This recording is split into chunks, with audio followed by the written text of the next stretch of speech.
So we're going to tell you a little bit about the history of Office security, our approach to securing Office, and we'll give you some demos of both internal tools and some protections that we're delivering in the next version of Office, Office 2010. So the history here is our oldest threat was macroviruses. So you got like a Word document and you may have had some malicious macros in it, and if you enabled those macros, that macro document could go and infect other Word documents, and before you knew it, all the documents in your hard drive were infected with this macro virus, and you would give those files to other people who may also have gotten infected. So that was a little bit of a problem. The antivirus definitely started detecting that, and we made those scenarios a little bit better so that people understood some of the threats around macroviruses. Then around 1999, there were a rash of Outlook attachment issues and ActiveX repurposing issues. Does anybody remember the first big Outlook attachment issue, what the name of that virus was? Oh, a lot of people seem to love my presentation already, but that is not the answer I was looking for. There's something that happens before I love you. Melissa. Yeah, so Melissa happens in, I think, March of 99, and then about a year later, the I love you virus happens. So does anybody see a lot of those viruses happening today? Those attachment viruses? No, you don't. Do you know why? Users are smarter. That was one comment. One of the things that we did was we decided that executable attachments would not be allowed. So what happened in those cases of the macro or the Outlook attachments is you received something like a VBS file, and the user said, oh, somebody loves me, they want to open that thing, or I want to see the picture, or whatever. So they click on that VBS file, and that VBS file then runs whatever code it wants on the user's machine, and then it checks out that Outlook address book and sends it to all their friends, right? So instead, what we decided is that there were security prompts when the user received these VBS attachments.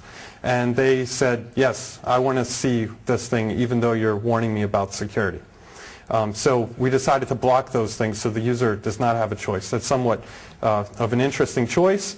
You'll see later in this presentation how we talk about the prompts not always being the best solution for security. Then prior to 2006, we saw very few malformed document attacks. And when I talk about malformed document attacks, I'm talking about fuzzing type issues like buffer overruns, double freeze, use of uninitialized memory.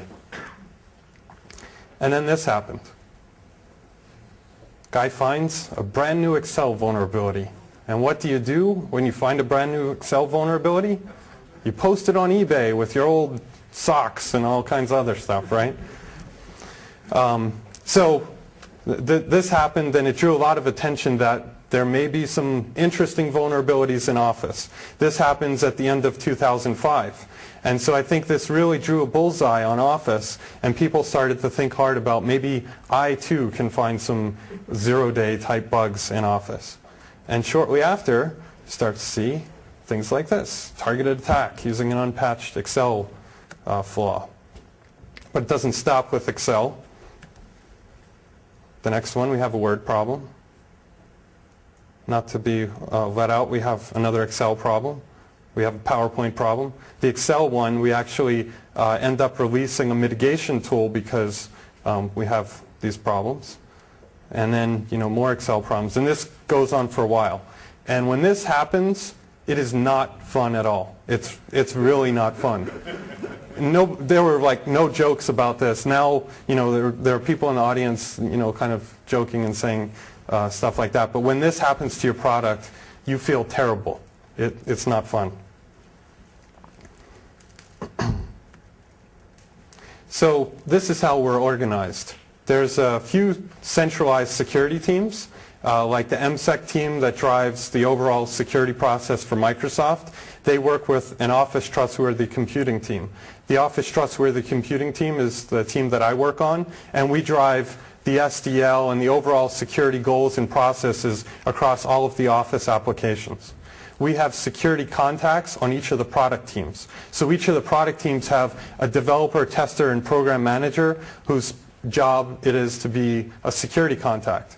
Their job is to tell us about security problems that they feel like might be in their application and to work with us to help and mitigate those issues, and then also to train all of the developers, testers, and program managers on that product team so that those people that are building the features are knowledgeable enough to build it, code it, and test it for a security standpoint.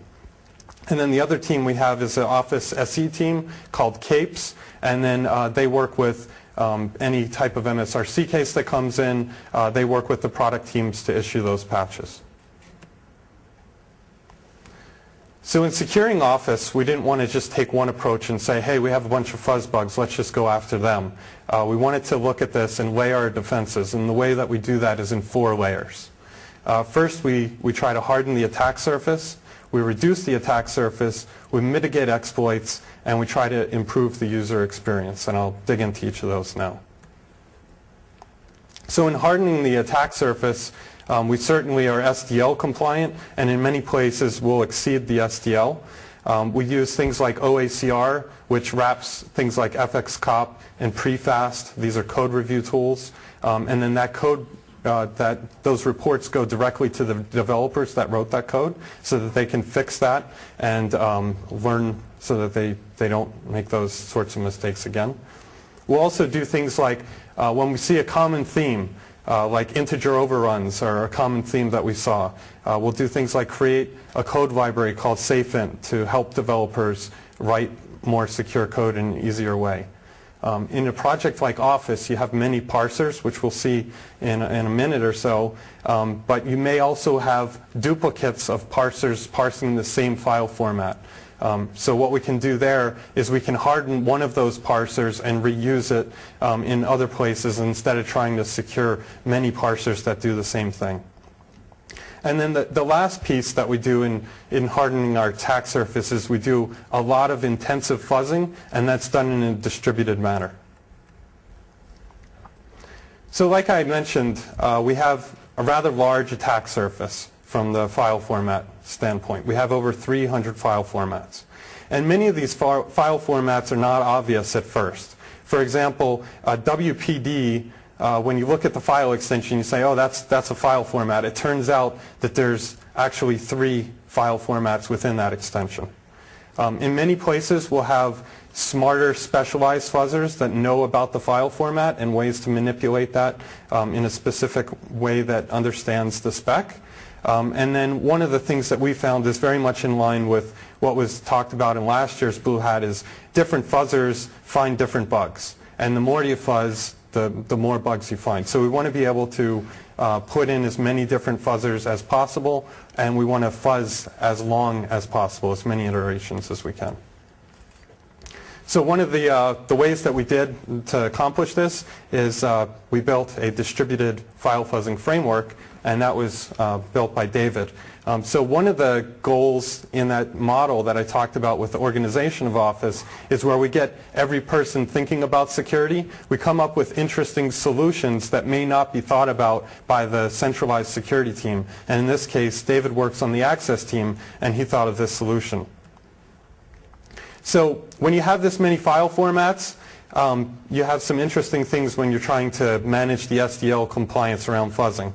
So each team has a subset of those file formats that are supported, and it's unclear from an overall standpoint how many iterations have been completed by each team and on each format.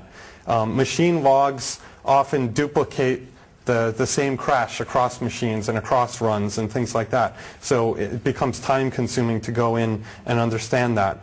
And best practices that are discovered by one team may not be shared with other teams. And so you may have some people learning some really interesting efficiency things, but other people are not being able to take advantage of that.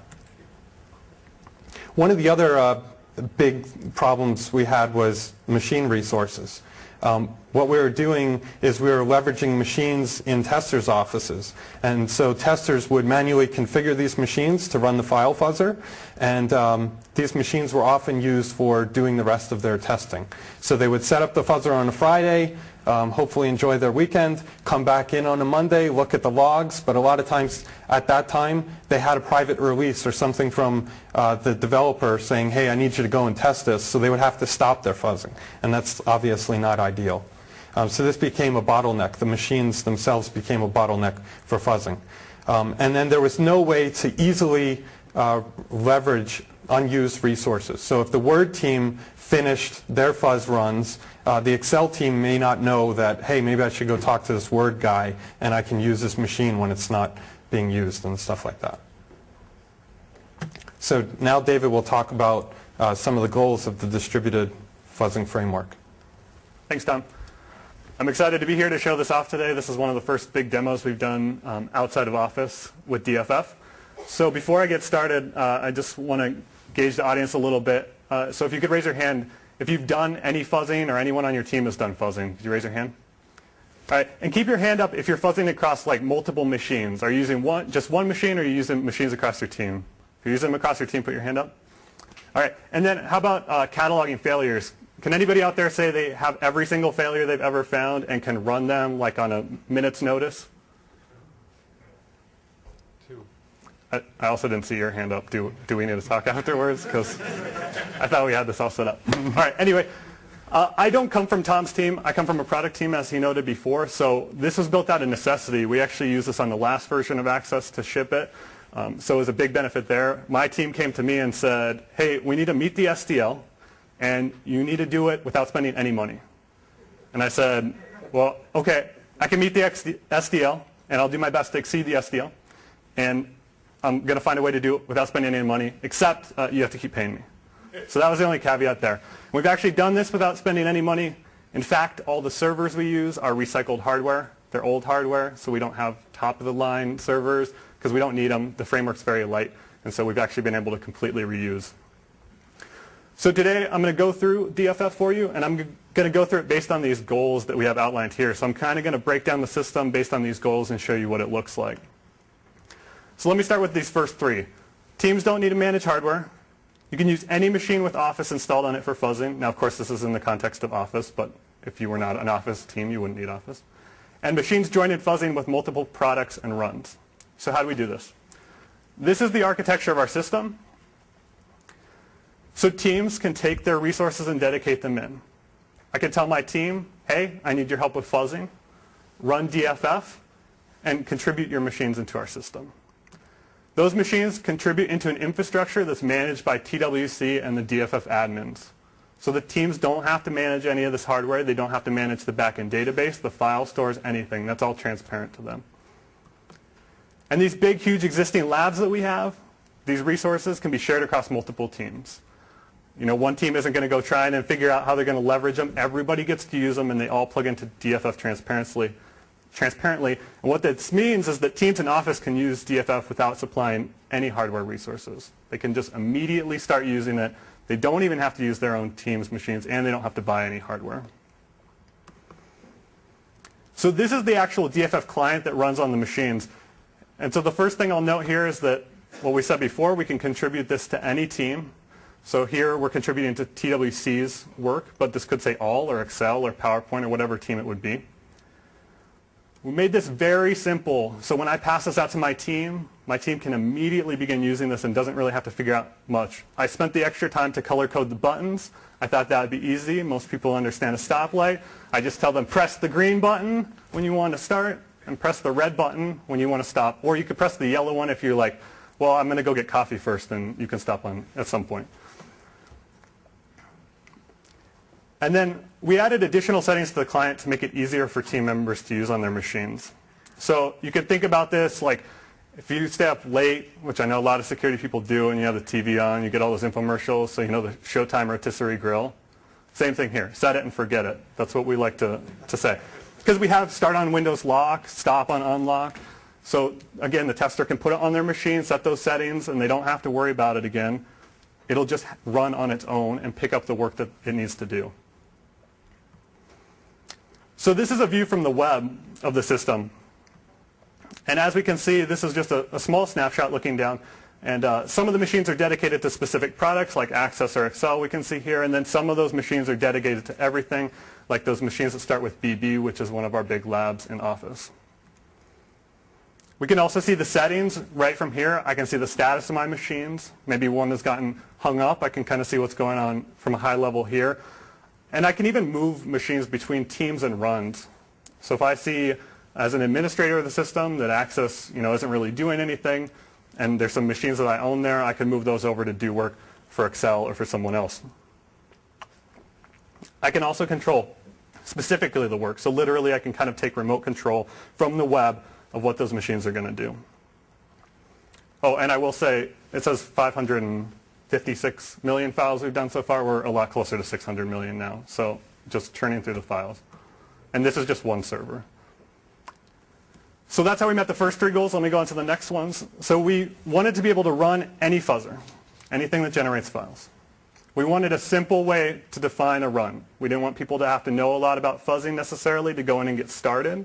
We wanted to just make it a very easy to use interface. And we also wanted to automate regression of previously found crashes. So that's where I kind of asked you, could you go through and rerun all your files? Well, in DFF, we wanted you to be able to answer yes to that. So teams have large sets of fuzzers in different combinations. Tom said we have 300 formats. My team specifically has about 22 formats that we parse. And so we have a lot of different configurations of our fuzzer to target specific files and specific types of files and parts of the file. And so we have hundreds of configurations in the system across many different types of fuzzers. And they're all, here's an example of some that are listed in this dropdown. And setting up a fuzzer is easy. You're just going to fill out a form. And we can do diffs of fuzzers. So this is great from a supportability standpoint. If for some reason there's a bug in one of the fuzzers that needs to get fixed, we can just make a fix to the fuzzer, and it'll populate back across all the fuzzers that inherit from that. So we're also conscious in space there too, where we don't want to have some huge fuzzers that we've just duplicated over and over again. We can use any fuzzer or any tool that generates files. So this is a simple example where we've just defined the arguments for command for an exe, and away we go. It's that simple. DFF has some specific requirements of what your tool has to do just around generating files to a specific location and accepting files from a specific location, but that's really about it. So this goes further than just mutational-based fuzzers. If I have a generation-based fuzzer, I can easily plug that in here. We've had teams ask, hey, can I maybe not do fuzzing? I just want to generate a bunch of files and see if they work in my product. Well, you could really, in essence, you can do that here. And it's great for proof of concept fuzzers. I'm just developing a little tool. I want to see how it's going to work. We just plug it right in. You don't have to worry about any big framework that you need to sync up with. And we go further than just mutation-based random fuzzing. You can distribute ActiveX fuzzing we have here. So we do sequential fuzzing too in a distributed environment, and that's not pre-generated files. We do support pre-generated files, but in this case we actually distribute the generation of the files sequentially. Now I said we wanted to make the run definition very easy. This is an example of where we're going to define our runs. And we actually only have about 8 settings that need to be defined to create a run. We have different types of runs you can create. So you can create runs that are just generated. You just define it once and it runs one time and you get your results back and you're happy, or maybe not so happy. You can define runs that regenerate over and over again based on heuristics. So I define it once, it keeps generating over and over. Maybe when I investigate it, it regenerates itself. Maybe when a new build comes out, it regenerates itself. We have all those settings plugged into DFF so it can do that all automatically for you. Again, another one of those kind of set it and forget it features. We also, again, coming into the regression aspect of the system, you can easily define a retest of all previous failures based on maybe a call stack, based on a bug ID, based on just a run. And we'll take those failures both from your own product and any other product that defined that they had seen that bug as well, and we'll run them.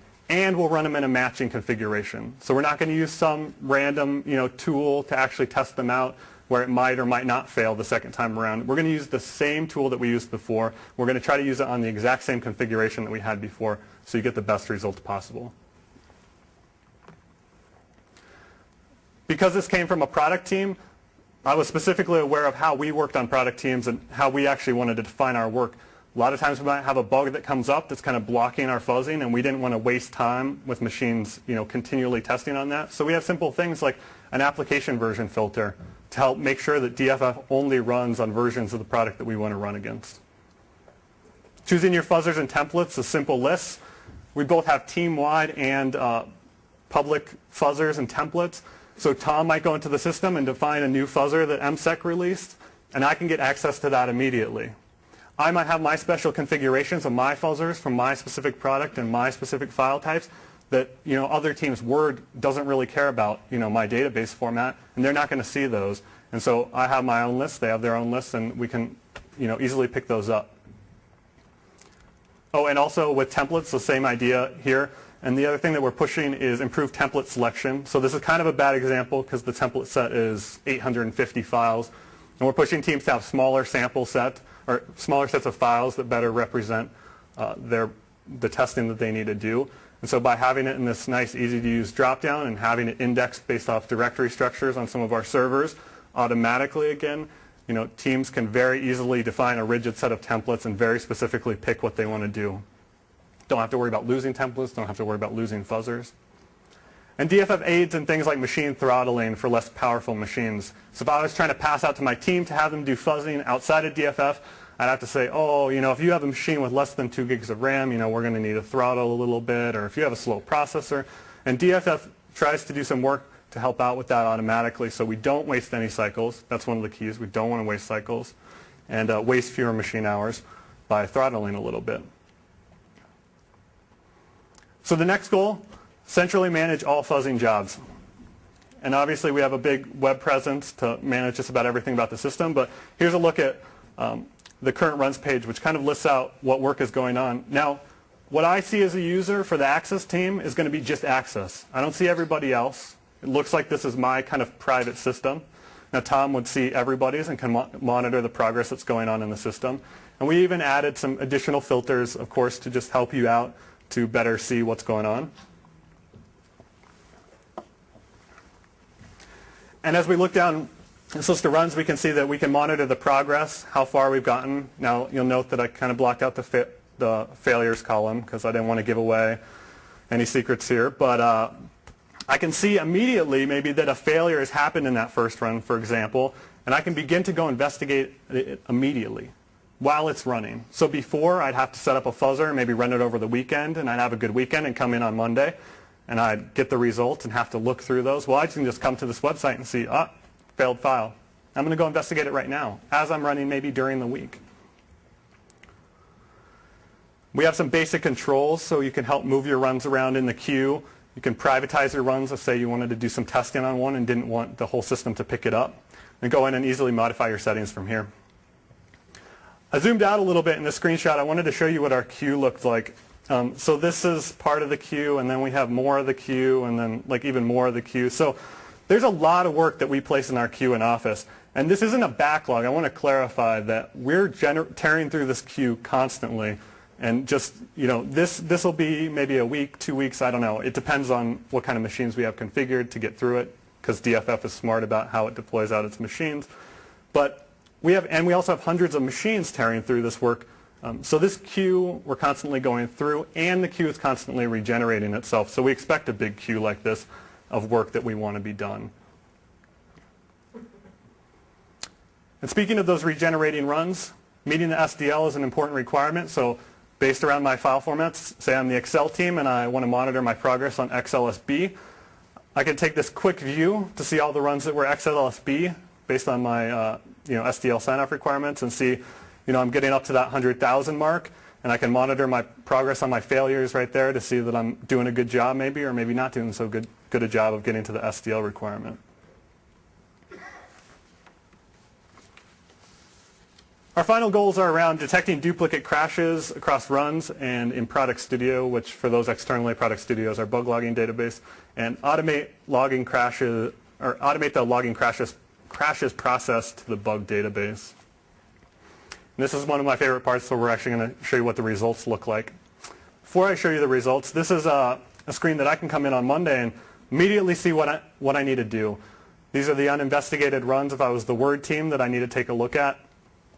And the benefits here are that I'm not having to dig through these logs across all these machines. I just immediately see these results, and DFF goes a little bit further to try to help identify, so we see in that first run I found 5 failures, but only one of those failures doesn't have a bug. Maybe I've already assigned bugs to those. Maybe they're kind of duplicated, and DFF thinks, these might all be the same, so you only really have one potential issue here to look at. So this gives me a quick idea of how my fuzzing is coming along and what I need to look at. And here's our results page. So right at the top, we give you some details about the overview of the results. I want to call out one thing in here, which is the unpost-processed count. When DFF generates the files out on the machines, if for some reason it can't run and test those files, we bubble them back up to our systems and hold on to them and then distribute them out to other machines. We try for every single file we generate to run it at some point across another machine. For sequential runs, we're very rigid about that. For random runs, it's possible that a file might not get run, but we do our best and we store those off. So if you see that you have some unpost-processed files, you can go in and run those if you're really worried about running every single file that was generated. We surface the same categorization based on the fuzzer. So the fuzzer determines possible exploitabilities and different things like that, and we just surface that up to the user. We don't make any determinations on our own. The tools have some great features built in, and we just expose that to the user so they can follow along with the SDL. Failures get hit across multiple products. We know in Office we have a ton of shared code, and so, or something like GDI Plus, we might perhaps have a bug there, who knows. And so we could quickly see that there's a huge hit count, and also then the file count just for my special set of files that I'm running here. And we collect these in a small sample set of files, so again, not to burden the hardware with too much, but teams can go in and say, I need some more files, and ask DFF for more files, and it'll collect additional files. So we're helpful in that regard. We have all the full details from the file fuzzer logs. We pull all that up and we parse it into a pretty UI, which I'm not going to show you today. But that includes EIP, fault address, instructions, registers, the whole call stack, listing of repro files that we have and we've stored off in DFF. You don't need to worry about where those go. We manage all those files for the teams. The dumps that were included, full, mini dumps, we have systems to deal with that too. For big full dumps can be a lot of storage, and how we deal with those. We have that all built into DFF. And what the OS version was, between 32-bit and 64, it's really important for me as a tester to immediately know that this bug was found in 32-bit or found in 64-bit or across both, and we can do that on our results page. DFF makes recommendations for bugs. So based on things it's seen before for other teams or your team, it might make a recommendation. So here it's thought, these 2 failures look like something I've seen before. And so this aids with me getting through my investigations a lot quicker. And we've added some bug icons for the testers to know the status of the bugs without even loading Product Studio. I can just go into my results page. Like for instance, this last failure might concern me because it has a little star, which means that it got fixed. Let's say it was fixed in a build before this build, and so now I know I need to look into why I'm still seeing this, and the dev told me it was fixed. We can easily log the bugs from here too. We just select the little check boxes and click log bug, and it does it all through our system. We go into a web service called RoboWatson that we have internally, which presents this nice bug creation page. This really helps out with giving us consistent bugs for the devs. Everybody gets it in the same format across all of Office. It's easy for teams like TWC to come in and see what the bug actually is and what's going on there. And all the associated files get immediately attached. If you have multiple failures, we attach those. If you have dumps, we attach those. So the bug is ready to go for the dev to look at immediately as soon as it comes out of DFF. Turn it back over to Tom. He'll tell you a little bit more about the results we've had with DFF and who's using it. Thanks, David. So the process, the tool that David built really cut down the amount of time it took for testers to do investigation. It used to be something that took many days for testers to do, and now it just takes less than an hour for the typical test contact to go in and investigate their product's failures. So we have many teams using the system today, and hopefully after today's presentation we may have many more. So Office is certainly using it. SharePoint, the SWI/MSEC team is doing some interesting things. Gavin Thomas is working on some stuff right now where when MSRC cases come in and we have to fix those, we want to make sure that there are no variants or bugs close in that area. And so they're using DFF to do that. And then there's some additional teams. So let's talk about results, because like Tavis talked about in his presentation previously, he wants to find bugs. That's the end result. He's not trying to write a thesis. We're not trying to write a thesis either. We're here to secure the application, and for us, part of that is finding bugs. So we have found a lot of bugs using this system. So if you look at Office 2000 RTM, we found around 1,800 bugs. Then you can look at the service packs. We found a little bit fewer in Office 12 or Office 2007, SP1 and SP2 were around 250 bugs in each of those service packs. And then Office 2010 for RTM, we're still taking fixes. That product's not shipped, but you can see that the count is quite high. We're over 1,600 fuzzing fixes today. So you might look at that number and say, wow, there's a lot of security problems. So there certainly are some problems, but there's some stuff going on behind these numbers. So we're very aggressive at fixing issues. So we don't spend time trying to figure out if these are exploitable or not. We just go and fix that issue. And if you just fix it, you don't have to worry about if it's exploitable or not, right? It's not going to crash anymore. One of the other things that we do is we just fix things even when we know they're not security problems. So if we see things like a pointer is initialized to null or a variable is initialized to null, and then we try to use that, it's just a null deref, and that's not a security concern, but it's a robustness problem. So we'll just go fix that. But we're finding bugs like that through fuzzing. So our next layer of defense is to reduce the attack surface. And we have two key pieces that we do with this. And the first is file block, the next is gatekeeper. File block is the ability, we open many files, as you might have guessed from our 300 file formats.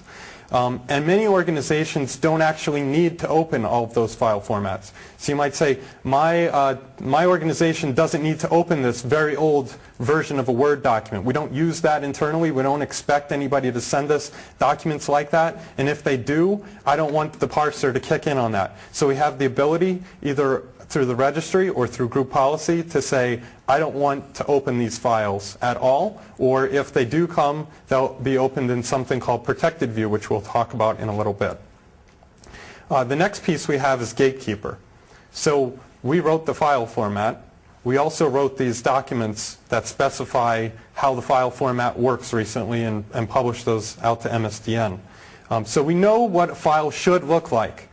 Sometimes files coming in do not play by those rules. A lot of times attacks do not play by the rules when the file comes in. So we created something called Gatekeeper, and it runs automatically on open, and what it does is it has a set of rules and it checks that file out, and it says, it returns to the caller a Boolean value. Either this one succeeds and it plays by the rules, or no, it doesn't. And so what this does is it allows a couple things. One is it allows us to easily protect against unknown exploits, because we're not trying to put a rule in and say, oh, there was this MSRC case and let's fix this one problem. It's an overall integrity check of this is a correctly formatted file. And then if there are some problems, the way this technology works is we have an XML file that describes what our file format should look like. And that XML file is used to generate C++, and that C++ turns into a DLL that does not need to be localized, and that DLL is the one that makes the decision. So if there is a problem where there's like a zero-day attack or something like that, we hope that we can quickly tweak the rules to find that and quickly issue that DLL update. So we took all of the file attachments for the MSRC cases against Office since January 1st, 2007, and we said which ones are blocked by Gatekeeper. Gatekeeper will not be able to detect all types of attacks, but it turns out that it's very effective against the attacks that we've seen so far. So in PowerPoint case, we actually will detect and reject every single one of the MSRC cases that came in after January 1st, 2007. Word and Excel also pretty good. The worst case scenario is Excel, and that's 82%, and I think that's something to be really happy about if you can block 82% of the unknown attacks. So the next piece I want to talk about is what do we do, how do we mitigate some exploits? And that's what I referenced a little bit before in something called the Office Protected Viewer. And so what we've done is we have a sandbox version of Word, PowerPoint, and Excel. So there are different scenarios that will lead you into this sandbox. For example, if you open a file that fails the gatekeeper, depending on what your policy is set to, you can either outright reject and say, I'm not going to open these files at all, or the second option is to allow them to open, but only open in the sandbox. We can say some things like, I talked about file block. One option is, again, to outright block that file. Another one is to say, I'm not going to let that open in the full version of Office. I'm going to make it go into the sandbox. We have this idea of unsafe folders. So if something is in the TIFF, it probably came from some internet application. The temporary internet files directory is the TIFF. And if it's there, then it probably came from some internet location. And so we'll open that in protected view. All Outlook attachments and anything that comes from the internet zone will also be forced to go into protected view. So how does this protected view work? Well, we have two instances of the application. We have a host process and a client process. That host process runs with full privilege to the system, and it owns the ribbon and the outer parts of the UI. We have the second process, which is the client process. It runs with restrictions. It's running in a sandbox, and it does the riskier things like parsing the document. So if you were to look at Office, up here is the host process. That's the one that's running with full privileges. And then down here, that's the client process. The client can communicate to the host through name pipe messages. So the core components of the sandbox are using restricted token, which first came out in Windows 2000, core Windows piece, the job object, which allows you to do some restrictions, and user interface privilege isolation, first available in Vista.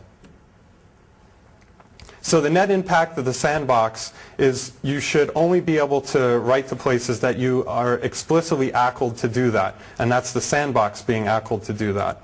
And you can read from places that allow everyone to read. So at the end of the day, you should not see scenarios where you receive a malicious document, open it in protected view, and it be able to own your entire system and drop a rootkit. So the key benefit here is we're not fixing bugs because we have this protected view. This is a last line of defense. We certainly do things like have NX, ASLR, GS, and all of these other defenses in place, but this is an additional layer that allows us to do that. And then if there are some false positives in Gatekeeper, we have some way that the user could open it and not just say, yeah, sorry, you're not going to ever see that file again. And then the last piece we have here is we want it to improve the user experience, and we want people to have good information when making trust decisions, and we want to avoid the user from having to make a decision between being productive and being secure. And certainly there are some areas for improvement with that. So before, you used to see a lot of prompts, and we'll show a few different scenarios that are different in a little bit. So we think that this is a very common experience in Office. You have an email attachment that comes in. Today we'll do Gatekeeper validation on it. And then depending on what the results of that are, you can be blocked outright if the Gatekeeper fails, and that's what you've chosen your policy to be. Or then we'll go into the sandbox viewer if everything checks out, because this is an email attachment. If the user clicks enable, first of all, we feel that a lot of times you receive an email attachment and you just need to look at it. You don't need to proceed any further. You don't need to edit that document. And so your experience is sandboxed in that world. If you do need to do some editing, you click edit or enable, and then you're in edit mode, and this becomes like your document. You're now moving into the full version of Office, and you can save that document and do additional things. If you made any trust decisions, like that had macros, and you decided that I need to enable macros, will not prompt you again when you reopen that file about macros. So then I have a few additional demos.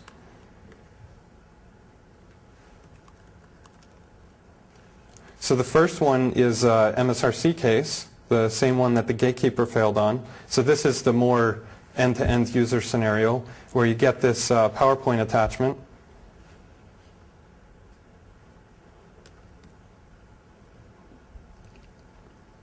And so this is actually the MSRC reprofile that we received. And up here you see that there's this red bar saying that you failed the gatekeeper. You're in protected view right now. You failed the gatekeeper. And you can drill in to get additional details. And if you choose, you could go ahead and enable that. But we would not think that's a good idea if it failed. The next scenario is we have some targeted attacks, and targeted attacks happen when someone sends an email to the victim. And so one of the scenarios that we know about is when you go and speak at a conference, a lot of times you don't have a close relationship with the people that are organizing that conference. And so they send you email attachments. So they might send you the schedule or the PowerPoint slide template or something like that that you're supposed to use for that. So it's somewhat a trusted relationship, although a lot of times these mails do not come as signed.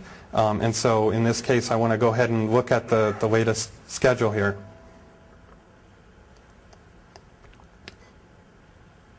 So this is opening up Word. And what you see here is that it's telling me that I'm in protected view. And the reason that I'm in protected view is this came through an email attachment.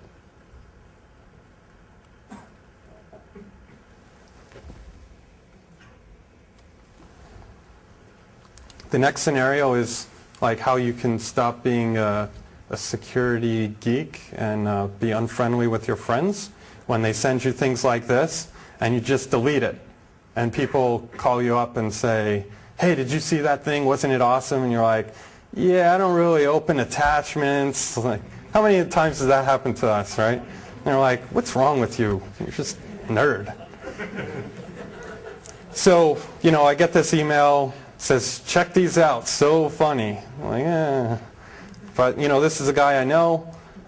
So what I can do there is I can just click on it. The first thing that you notice is different from the Office 2000 experience or Office 2007 experience. There was no dialogue that said, hey, do you really trust this thing? And the reason why is we've actually gone into the protected view inside of Outlook. So this previewer is running also inside of the protected view. So we can see there's photon phasers being shot. Yeah, I don't know if you ever try to get stuck in there. This is a concerned kitten. So now you can tell your friends like, oh yeah, that was really great.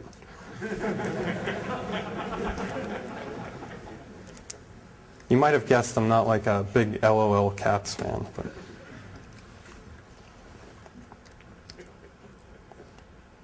so the next scenario here is you get an email attachment, and first of all, you may or may not have had some plumbing work done recently, and you get this thing and you're like, wow, I owe somebody a lot of money, or so is the claim. I'm not sure about that. There's this invoice. I don't know what I should do. So I can go ahead and click on this. I'm going to go into protected view, and in this case, the gatekeeper has failed. And in this case, it's not an invoice at all. And when you see an invoice, you don't ever need to go and edit that invoice, right? It might be nice to edit some of those invoices. So in this scenario, this is a targeted attack, and somebody's trying to take advantage of some vulnerability on the system. But Gatekeeper has detected and said, hey, not only are we opening this protected view because it came through an email attachment, but this one is particularly malicious. So I'm not even going to write back to this guy, right? He's a bad, bad man.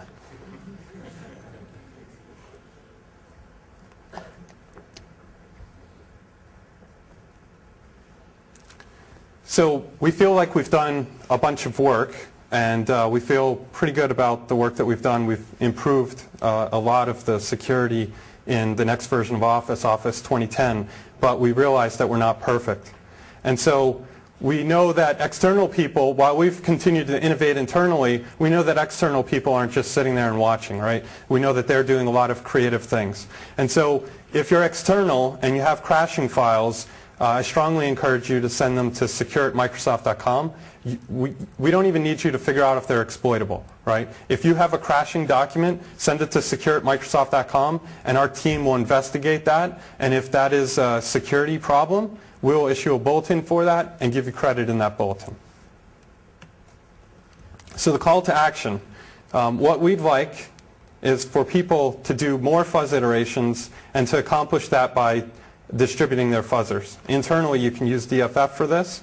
We recommend that you fix crashes even if they're not proven to be exploitable. So there's robustness changes, and it turns out that a lot of times you fix bugs and you find out later that they were security problems. But you didn't know at the time, you just fixed it, and you just saved everyone a whole bunch of time. And then the last one, of course, is a shameless plug because of where we work. We encourage you to install internally. The Office 2010 beta is available, and we encourage you to install that and send us feedback. Externally, it will be available next month. And then I'd like to thank our team and many people who helped in creating the distributed file fuzzer, some of these features in Office, and the presentation specifically.